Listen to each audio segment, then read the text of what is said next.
Hey guys, Roman here from Tech Guides, and this is my long-term review of the Samsung Galaxy S24.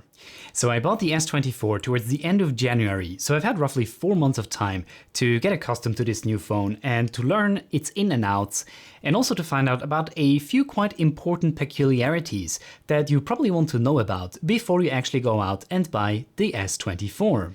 But before diving into the shortcomings of this phone, let me also talk about its few pros and also why I selected this phone as my new daily driver. The first reason is obviously its form factor. So this phone is only 6.2 inches, and that makes it pretty much the most compact flagship phone that is available as of right now. And because I have pretty small hands, having a phone that is relatively small is actually quite convenient, because with this form factor I am almost able to reach all of the screen with just one thumb. Of course, the upper left corner I'm not going to be able to reach, but generally speaking I am able to reach pretty much everywhere on the phone with just one hand. The second reason why I went for the S24 was the promise of up to 7 years of software updates, and not just Samsung software updates and bug fixes, but also Android updates. So in theory, if the battery will last that long, which I highly doubt, but I'm talking about this later in today's video, then theoretically you could use this phone up to 7 years, which is actually quite fantastic. The third reason why I went for the S24 are actually its 3 lenses. So this phone comes with an ultra-wide lens. This is a 30mm focal length lens. It has a wide lens at 24mm, as well as a telephoto lens at 67mm. And just this huge range of focal length was what definitely drew me to this phone. Now, I personally really enjoy the pictures that this phone takes. They are not phenomenal, they're not exceptional, but they're definitely more than good enough for a picture that I'm taking from my phone. I really enjoy both the ultra-wide lens for just having this wider field of view, as well as the telephoto lens, which is really great if you're trying to take a picture of something a little bit further away, like a landing airplane. And finally, the last reason why I went for the S24 was its battery capacity, which at 4000 mAh appears rather large. However, this is actually now already our first kind of drawback or disadvantage of the S24, and that is that the battery management doesn't seem to do a very good job at doing what it's actually supposed to do. So with this huge battery, I would have actually really expected this phone, especially after I just bought it, to last me for 2 days. However, there is absolutely no way that this phone is gonna last more than 1 day. And this is really only with maybe 1 hour of GPS usage, a few hours of Wi-Fi, maybe a bit of Bluetooth, no gaming at all, and no excessive video streaming, maybe half an hour or something like that. And the phone is essentially dead every evening. Now, while the poor battery performance is not such a big deal and it might actually be improved with software updates, what really is are features that are flat out not working properly. And one such feature is actually the GPS reception. In a nutshell, this is pretty much the worst GPS device that I've ever owned. So every couple of days, the GPS reception just breaks down completely. And I've actually got a bit of an example here where I took my e-bike to work and I have an app which tracks my journey. And here you can see that out of this entire half-hour ride, only maybe 10 or 20 accurate locations were able to be tracked by the phone. So here we're talking about an environment where there is literally nothing else except for clear sky above, because I'm riding a bike, I'm not inside a car.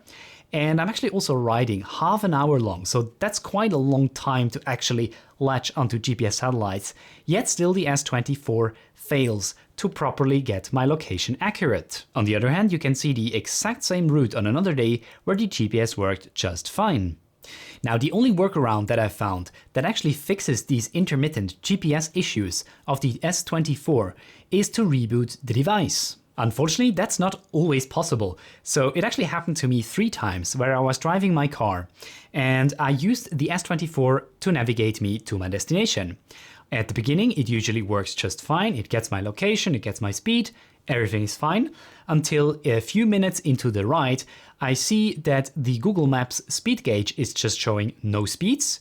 Often this always happens before a huge junction where you're not quite sure where you actually have to go through, and then Google Maps doesn't tell you where to go because it thinks you're still half a kilometer ahead of the junction. So that's actually extremely frustrating, and it actually also quite often leads to rather dangerous situations where I'm trying to figure out whether the GPS isn't working properly or if I just took the wrong turn instead of me focusing on the road.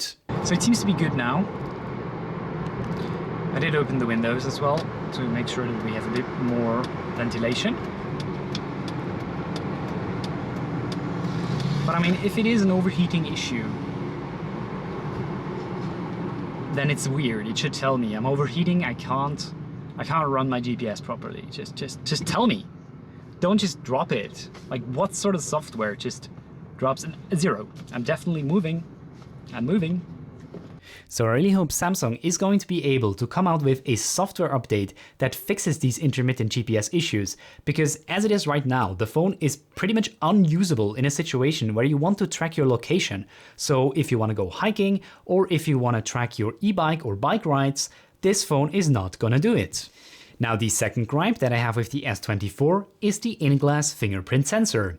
Because honestly, in 5 out of 6 situations, it simply doesn't work and tells me that the fingerprint doesn't match. Now, I've actually registered both of my thumbs twice, which is actually quite interesting. It didn't complain that this fingerprint has already been registered. It just thinks that this is a new finger. But honestly, the fingerprint sensor is just really hit or miss. And you should really not rely on it in order to unlock your device. What does work quite well is the face unlock. However, when I'm on my bike and I've got a helmet which covers my face, it doesn't work. If I'm out skiing with a helmet, it doesn't work. If I'm out with sunglasses, it won't work. And finally, quite often, I just lay down my phone flat on a table and then try to look something up. And then I try to just use my fingerprint, which just doesn't work most of the time.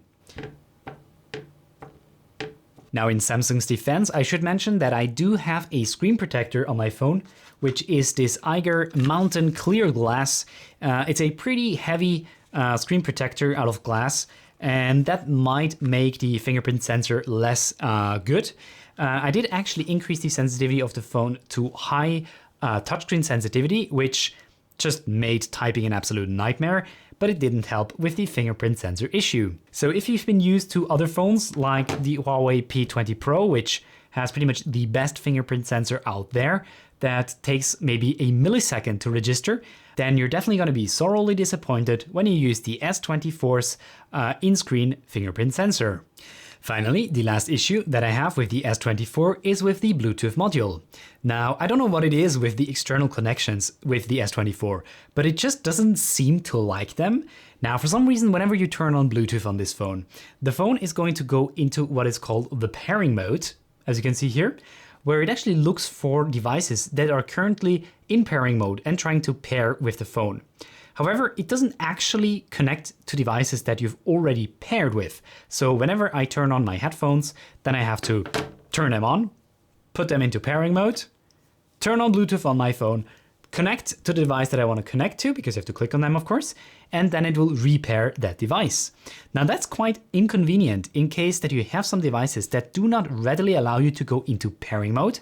For instance, my e-bike, I actually have to remove my old devices from the bike computer in order to repair a new phone. And that actually also deletes configuration, and in this case actually use my phone sort of as a key for the bike. But it's just so frustrating that this phone doesn't readily connect to already paired Bluetooth devices whenever you turn on Bluetooth. Quite interestingly there as well, if I leave Bluetooth on and reboot the phone, I have no issues whatsoever to connect to my e-bike with the S24. But those are roughly my thoughts and impressions after using the S24 for over 4 months. In general, I can say this is a pretty good phone. However, at $900, I really would expect a better fingerprint sensor, and I would really expect a better GPS and Bluetooth module. Honestly, I would also say that the pretty hefty price tag of getting the 256GB version over the 128GB version is pretty much theft. I mean, you can literally buy a 1TB micro SD card for maybe $50–60. Why charge so much money for the additional 128GB? I don't understand. I mean, my 5-year-old Huawei P20 Pro had 128GB. And this actually also ran out of memory now because the apps got so big, and also all of the pictures that you're taking are so large that 128GB just isn't enough. So anyways, I hope this video helped you out if you guys were also in the market to buy a new phone and you were looking at the S24 and you tried to figure out whether this is the phone for you or not. So if you got any value out of this video, I would appreciate a like and consider subscribing if you want to see more hardware reviews like this. But that's it for today, guys. Thank you so much for watching. Have a wonderful day and I'll see you guys in the next video.